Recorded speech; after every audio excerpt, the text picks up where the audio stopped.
به نام خدا با تقدیم سلام خدمت همه شما شاگردای عزیز. خدا کنه همتان خوب و صحتمند باشید. شاگردای عزیز، امروز یک درس جدید از مضمون بیولوژی صنف دهم میخوانیم. این درس ما درباره نقش مرکبات عضوی در متابولیسم هست که صفحه 27 کتاب بیولوژی صنف دهم هست. شما خوب دقت کنین به درس امروز. همه موضوعاتی که ما در طول این فصل در فصل مرکبات عضوی خواندیم در این درس یک بار دیگه تکرار شده و نقش همین مرکبات را در متابولیسم میخوانیم. شاگردای عزیز، اهداف درس امروز ما این هست که بفهمیم نقش مرکبات عضوی در متابولیسم چی میباشه و این مهمترین موضوعی هست که در طول تمام درس هایی که در فصل خواندیم امروز برای ما دوباره تکرار میشه.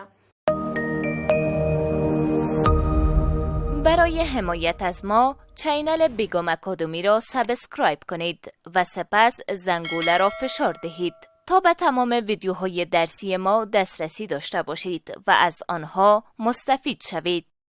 شاگردای عزیز، هر درسی را که ما در این فصل خواندیم من بر شما یک موضوع را هر باری ذکر کردم و گفتم که ما مرکبات عضوی را خواندیم، با مرکبات عضوی سر و کار داریم که در حجره زنده نقش داشته باشه، در متابولیسم سوخت و ساز نقش داشته باشه و در تعاملات آنابولیسم و کاتابولیسم نقش داشته باشه.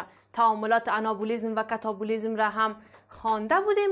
گفتیم بعضی از تعاملات وجود داره که باعث ترکیب میشه، به نام تعاملات تعمیری یا ترکیبی یاد میکنیم که اونا عبارت از تعاملات آنابولیسم میباشه. بعضی از تعاملاتی وجود داره که تعاملات تخریبی یا تجزیوی میباشه که به نام کاتابولیسم یاد کردیم. اگر تجزیه و ترکیب را کلمات را جداگانه در نظر بگیریم و بسیار سادگی میتونیم اینا را فرق کنیم. ترکیب یعنی بعد مواد ساده یک جا شوه یک ماده مغلق به دست بیایه، این را به نام آنابولیسم یاد میکنیم. تجزیه یعنی یک ماده مغلق به مواد ساده تبدیل شوه، این را به نام کاتابولیسم یاد میکنیم و هر دوی اینا در متابولیسم شامل هست. و همین مرکبات مثل گلوکوز که یک مرکب هست و شامل کربوهیدرات یا قندها می باشه، مثل انواع امینو اسیدها که مثلا شامل پروتین ها می باشه، یا به طور مثال در نظر میگیریم شحمیات را. هر کدام اینا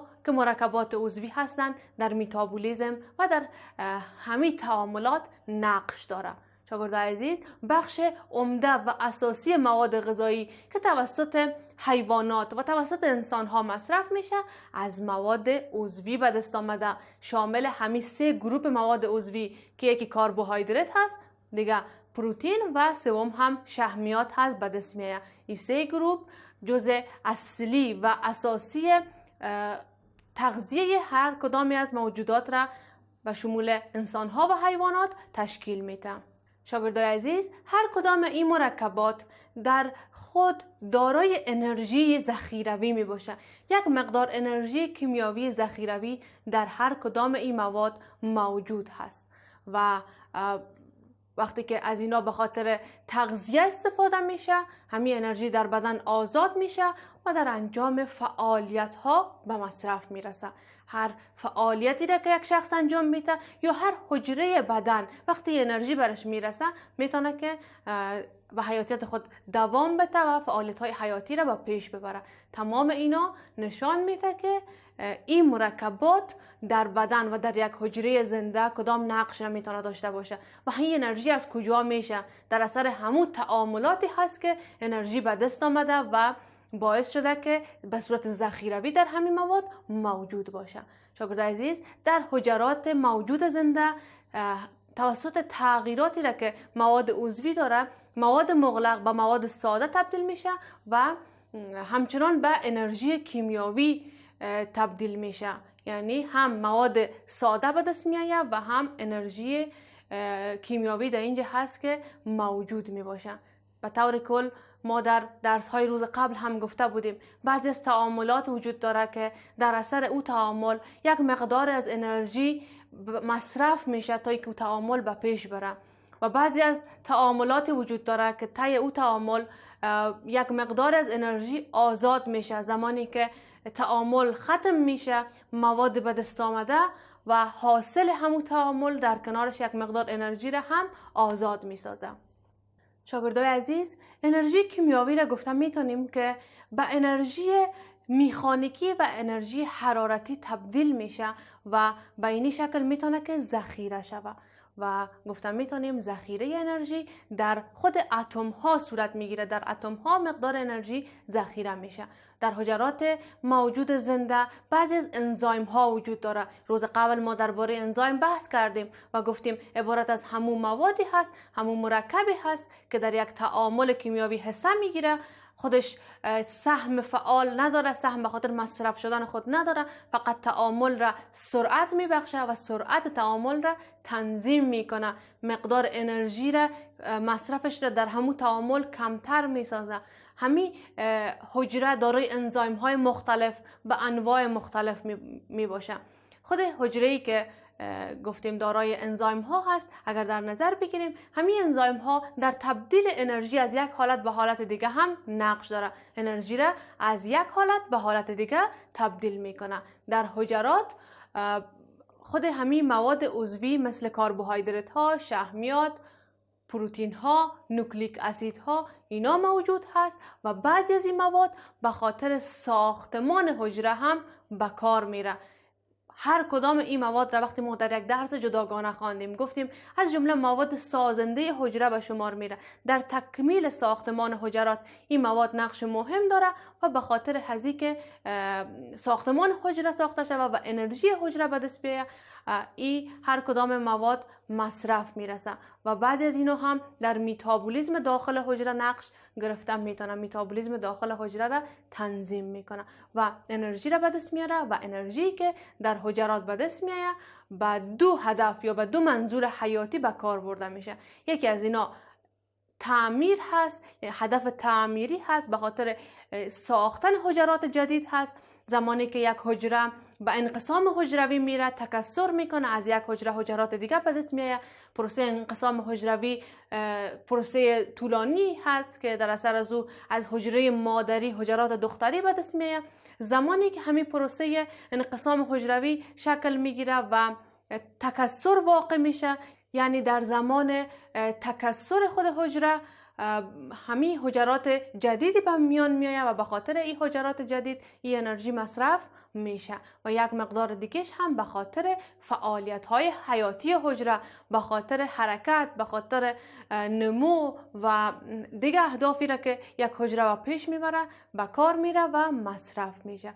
و به صورت کلی گفتم میتونیم که حجرات انرژی را به خاطر پیشبرد میتابولیسم در هر دو بخش تعاملات تعمیری و تعاملات تخریبی به کار میبره. هم تعاملاتی که شامل تعاملات انابولیسم هست و هم تعاملاتی که شامل تعامل کتابولیسم هست. شاگردای عزیز، هر حجره بعضی از تغییرات انرژیکی داره. تغییرات و تبادلات انرژیکی را در خود انجام میده. بعضی اوقات انرژی را آزاد میسازه، بعضی اوقات انرژی را در خود ذخیره میکنه. همین ذخیره ساختن و یا آزاد ساختن انرژی به مقدار متفاوت صورت میگیره. مقدار انرژی ذخیره شده و مقدار انرژی آزاد شده یک حجره متفاوت هست و حجرات به خاطر از اینکه فعالیت های خود را انجام بده مقدار انرژی را ضرورت داره و این انرژی که حجره به اون نیاز داره به خاطر انجام فعالیت ها طولانی مدت هست. از همون خاطر هست که انرژی باید ذخیره شده باشه تا اینکه در زمان ضرورت از این انرژی استفاده شود. و همچنان موضوع مهم دیگه ای هست که خود همون حجره هم باید گنجایش مقدار انرژی را داشته باشه تا اینکه همون انرژی موجود باقی بانه و در زمانی که ضرورت هست از اون انرژی مصرف شود. شاگردای عزیز، هر کدام حجرات مختلف انرژی کیمیاوی که به شکل کربوهیدرات، به شکل شحمیات، به شکل پروتین ها ذخیره میشه، هر کدام اینا را در وقت ضرورت این انرژی ذخیره شده را از اینا به شکلی آزاد میشه که هر کدام این مواد میره به یک تعامل کتابولیسمی، یعنی هر کدام اینا به صورت جداگانه تجزیه میشن، باید به مواد ساده تر تبدیل شوند. شاگردای عزیز، پیشتر هم براتون گفتم که تعاملات کتابولیسم عبارت از تعاملات تخریبی هست، تعاملات تجزیوی هست، یعنی یک ماده مغلق باید تجزیه شود. هر کدام این مرکبات عضوی که یکی شحمیات نام گرفتم، پروتئین ها را نام گرفتم و دیگه خود کربوهیدرات ها هست، هر کدام اینا تحت تعامل کاتابولیزم قرار میگیره، تجزیه میشه، به مواد ساده تر تبدیل میشه.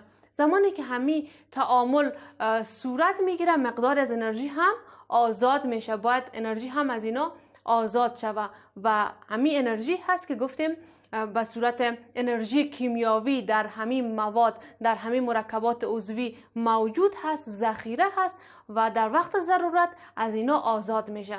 یعنی زمانی که حجره ضرورت داره که یک فعالیت حیاتی را پیش ببره، یک فعالیتی که خودش داره را پیش ببره، براتون پیشتر گفتم که هم میتونه حجره او را به منظور فعالیت های حجروی مصرف کنه و هم این انرژی را به خاطر حجرات جدید مصرف کنه. به هر منظوری که حجره نیاز به انرژی داره و میخواد انرژی مصرف کنه اما انرژی کافی موجود نیست، او زمان هست که این مواد باید تجزیه شود تا اینکه از اینا انرژی حاصل شود و به مصرف برسه. شاگردای عزیز، به صورت کلی گفتم میتونیم که حجره به خاطر پیشبرد میتابولیزم بعضی اوقات یک تعاملی که وجود داره، مثلا یک تعامل انابولیزم هست، انرژی را اخذ میکنه، انرژی را مصرف میکنه، از اون انرژی کار گرفته میشه، در این قسمت انرژی مصرف میشه و باعث میشه که همون تعامل به پیش بره.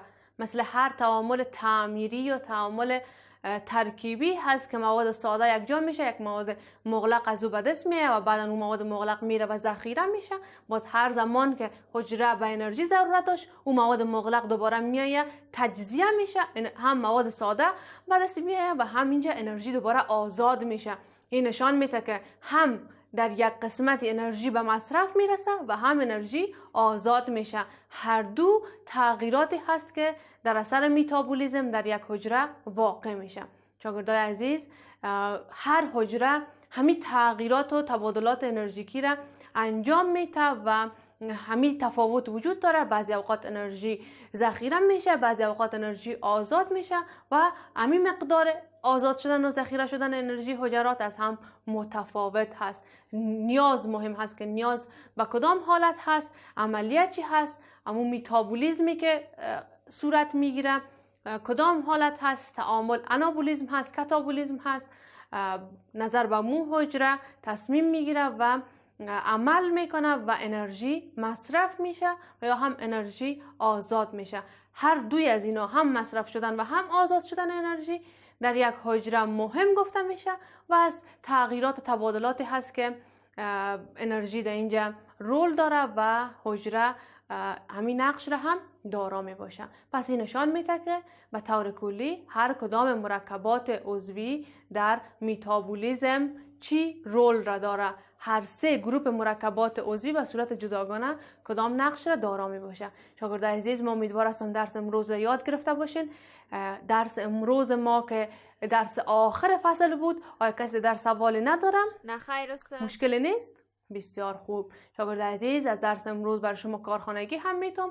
کارخانگیتان شامل 3 سوال هست. در سوال اول درباره نقش مرکبات عضوی در میتابولیزم نوشته میکنین. در سوال دوم هم تمرینات عمومی فصل را حل میکنین و سوال سومتان همی هست که یک بار دیگه از شروع فصل تا ختم فصل همه موضوعات را تکرار میکنین. تمام بخش های مرکبات عضوی را، درس هایی را که خواندیم تکرار میکنین و آماده می باشین که روز بعدی اگر از پیش شما سوال کنم همه تان باید یاد داشته باشین. تا درس بعدی و یک موضوع جدید، همه شما را به خداوند بزرگ و بی‌نیاز میسپارم. خدا نگهدار. قبل از آغاز درس بعدی وقفه کوتاه میگیریم.